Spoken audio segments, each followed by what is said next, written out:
Good morning, everybody. We're here today to introduce you to Evergreen Air Quality Services. I'm going to get started today by introducing myself and up here in Maine, and then we'll kick it over to Lynn.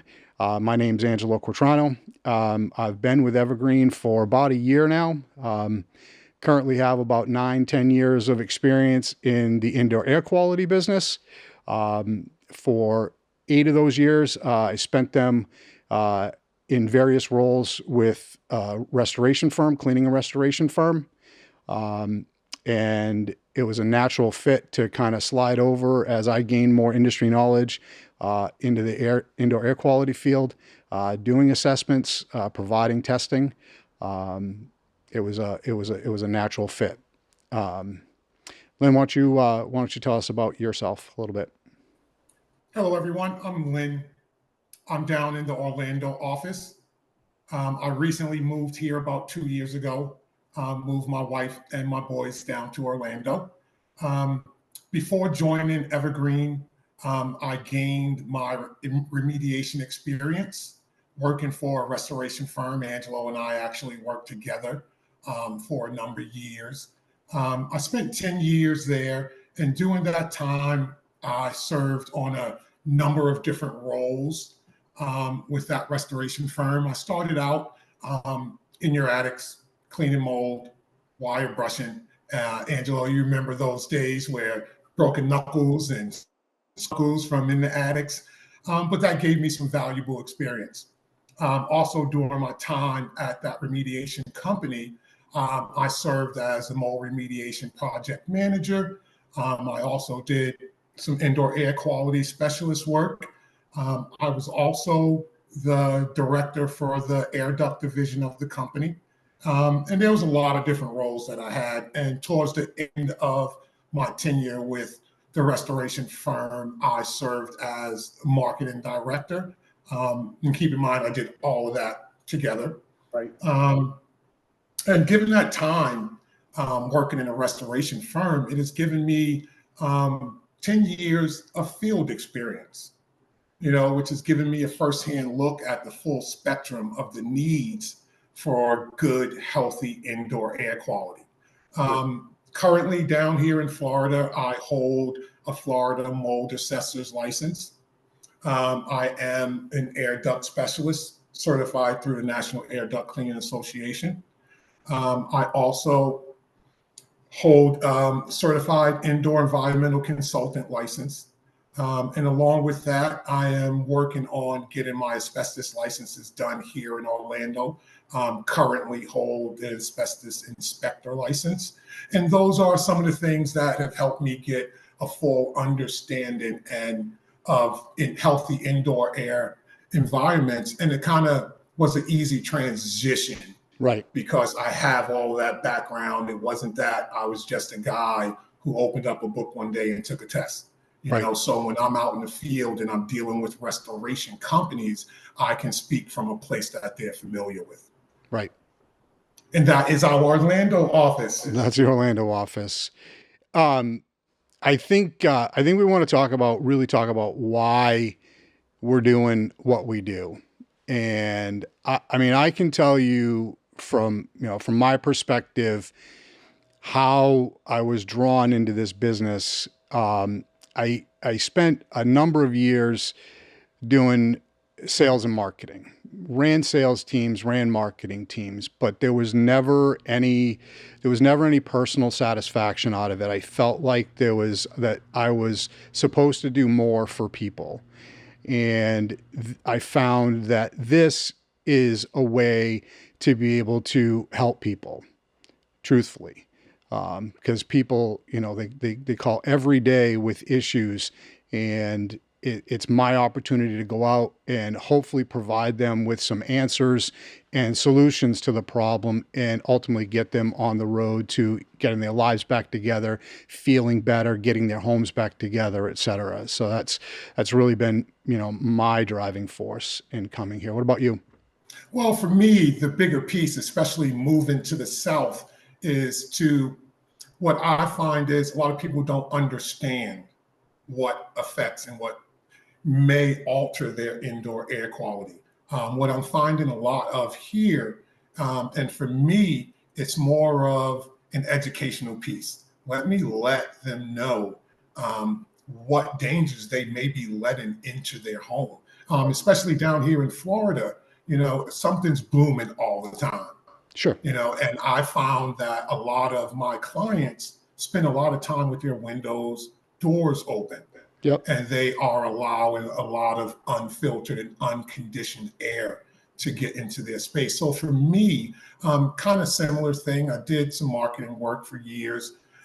Before I joined that restoration firm, I was in sales for a number of years and did social work for about 7 years as well. And that has drawn me to helping people and trying to figure out ways to improve their indoor air quality and basically their overall health, because there's a lot of factors and a lot of things that can come from poor indoor air quality. And I'm sure we'll get into some of those down the line and dig in a little bit deeper in some of our other podcasts going forward about how those things will affect your indoor air quality.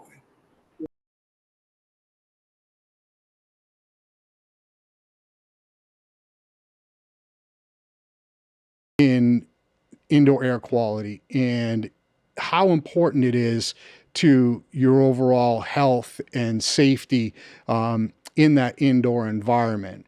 And Lynn, why don't you speak a little bit more on those exposures and what that can possibly look like? Well, some the exposures that you typically are going to find, especially early on, and this is probably something that you don't even realize there's an issue going on, and then you get certain things like you'll wind up with allergic responses, Yep. and sometimes that'll happen outside of the season that you have an allergy in.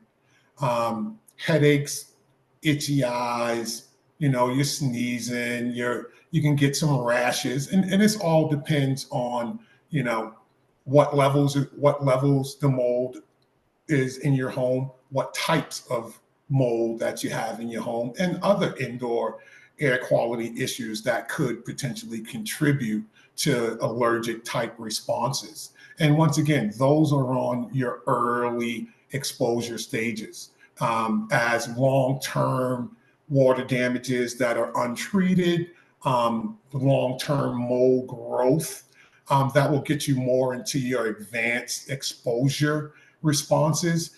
Those can be a little bit more in depth, like your asthma, bronchitis, even times in that advanced stage, you can get some neurological things going on, some memory loss. What I'm finding here as they progress through those different stages is a lot of people are feeling very tired, very lethargic. They're just they're not feeling that energy that they normally have, and those are areas that you want to pay attention to. I find a lot of people that just chalk those things up to seasonal allergies or, oh, it's pollen outside. There's a lot of pollen outside. And those type of things, if you ignore them, then you're going to lead to your longer, more long-term exposure issues. And those, can get to some major serious health issues. They can create certain things like the abundance of long-term exposure can create certain things like blindness, COPD, long-term memory loss. I have even seen where some of these long-term exposures could lead to aspergillosis, which is something that directly affects your lungs. And then other things you may run into, kidney failure, liver disease. But overall, and the biggest piece is I find it with a lot of more of your old timers. I don't want to call anybody old, because old is just a state of mind. Your older generation, they've been through a lot. So they are more susceptible to stay in an environment where that cough is there, where that sneezing is there. I've run into some guys that say, "When mold's everywhere. Mold's everywhere. I can wipe the wall and eat the mold. Wouldn't quite recommend that. Yes, especially here in Florida, mold is everywhere. But the biggest piece is you want to know what's in your hair and at what levels. And I think that's the biggest piece, especially going along with these long-term exposure issues that could eventually lead to death. And there are, and Angelo, I'm sure with your time in the industry, from the restoration side of things to evergreen and the indoor air quality testing side of things, I'm sure you have run across some scenario or some situation that Absolutely. could shed a little light on some of that long-term exposure. Absolutely. One comes to mind just recently. I have a friend of mine who's been in the business, was experiencing some of the symptoms that, we've already discussed, and went to the doctor, and it was determined that there was some toxicity there from the mold, and it started a whole series of events. He's digging in to find out, what's going on and why. And, at the end of the day, we found a pretty substantial amount of mold underneath the vinyl plank flooring of his basement. And no other materials in there should have grown any mold. But the dust and debris that got trapped under the floor with a small furnace leak certainly perpetuated that growth, and it definitely impacted him to the point where, again, he's noticing all of these symptoms, not all of them, but a portion of these symptoms that we've discussed, and is currently, under physician's care to help him detox from the mold itself. So yeah, it can definitely impact. And it's so crazy. As we're sitting here talking, I just remembered early on, and you can remember those days when I did air duct cleaning work. I was a little further north in Maine, doing an inspection, putting together an estimate to clean an air duct system, and I encountered this gentleman, and he's pulling an oxygen tank, and he's moving really slow. It's taking him a long time to get things out to me. So as I'm doing my inspection, I'm in the basement, and I notice there is tons of mold all over this basement. Now, mind you, you got pipe chases, you got all kind of things that are allowing this mold to migrate its way through the house. So as I'm down there, I also noticed they had 3 box fans going, trying to keep that basement nice and dry. At the time, I wasn't as experienced as I am now with different mold type symptoms and different mold type related diseases you can get from long-term exposure. So after I did the inspection, went upstairs and I talked to the gentleman, and that's when he let me know that he had done work in factories for years, and he wound up contracting aspergillosis.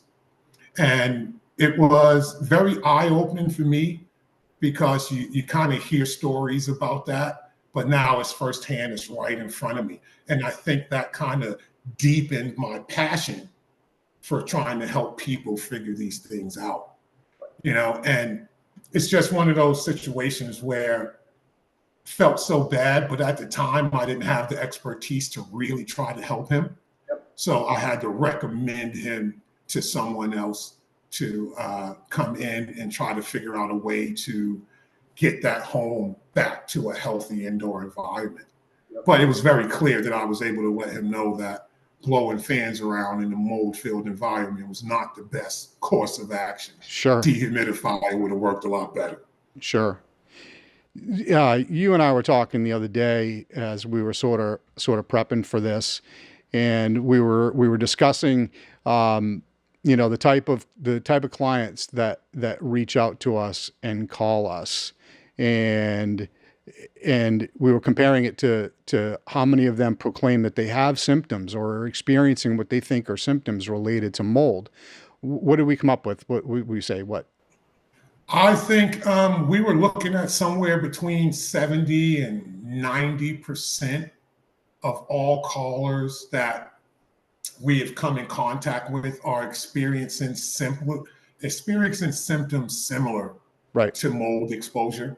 Yeah. A lot of that is, once again, it goes back to, and I'm going to speak here in Orlando. Um, Something's blooming all the time, Right. and it makes it hard for clients to separate allergy symptoms, deeper symptoms from poor indoor air quality. And that's where we come into play. And these clients, they're experiencing everything from sneezing, congestion.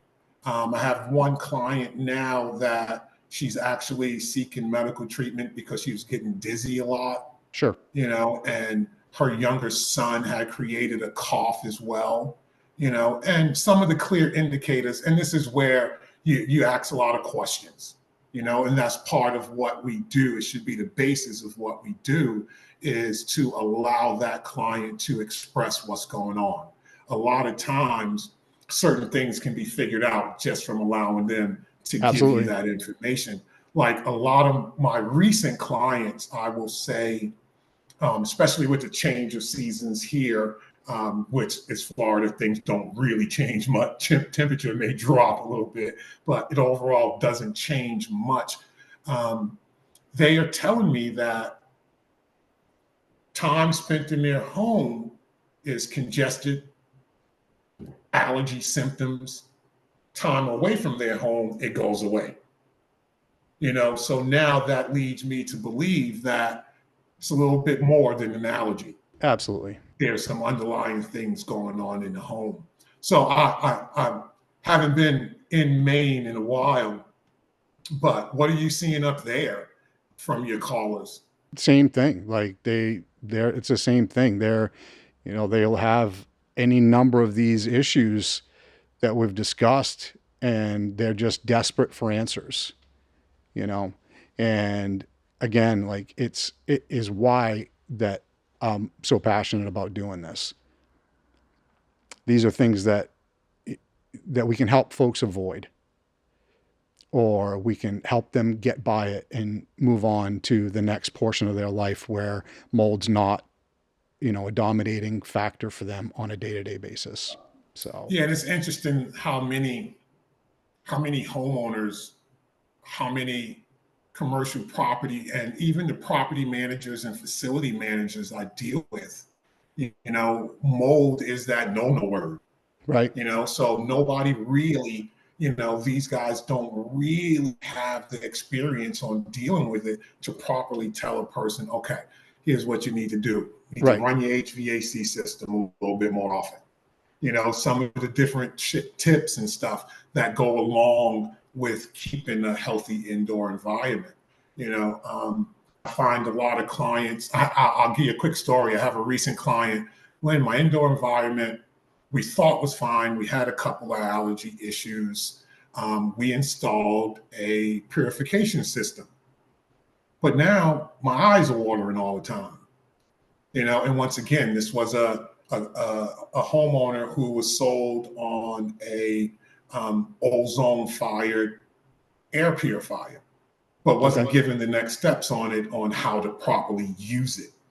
So what they were getting was release of smell and chemicals from that ozone while it was cleaning that system.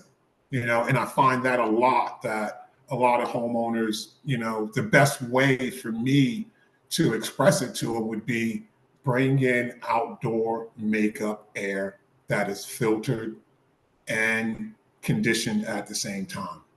That way you keep that environment clean, you keep your humidity level at a normal level. Sometimes those can be huge expenses, but I imagine later down in a couple of different podcasts from now, we'll get into a little more about that to help educate consumers and homeowners on how you can go about not breaking the bank and cleaning up your indoor air quality a little bit. Sure. I think that we're going to end our podcasts in this series with a pro tip, if you will. And it kind of dovetails off the topic that we were talking about, which is, which is just experiencing symptoms. Take it away, Lynn. Pro tip from Evergreen Air Quality Services. We'll try to put one together for you at the end of each series. But please feel free if you need more information, a little more in depth about the pro tip, please feel free to reach out to us. We'll be more than happy to discuss that a little more with you. We'll start off here. Long-term cough, runny noses, or sneezing may not just be a sign of allergies. It could be a deeper indoor air quality issue. If you are congested when you're home or in your office, but feel fine when you're away from that space for long periods of time, this could be the result of poor indoor air quality. Don't delay to get your home or business tested. Yeah. Well, that'll conclude episode 1 for Evergreen Air Quality Services podcast. We hope you come back again and join us for the next episode. We're not going to stop putting them out, so you keep watching.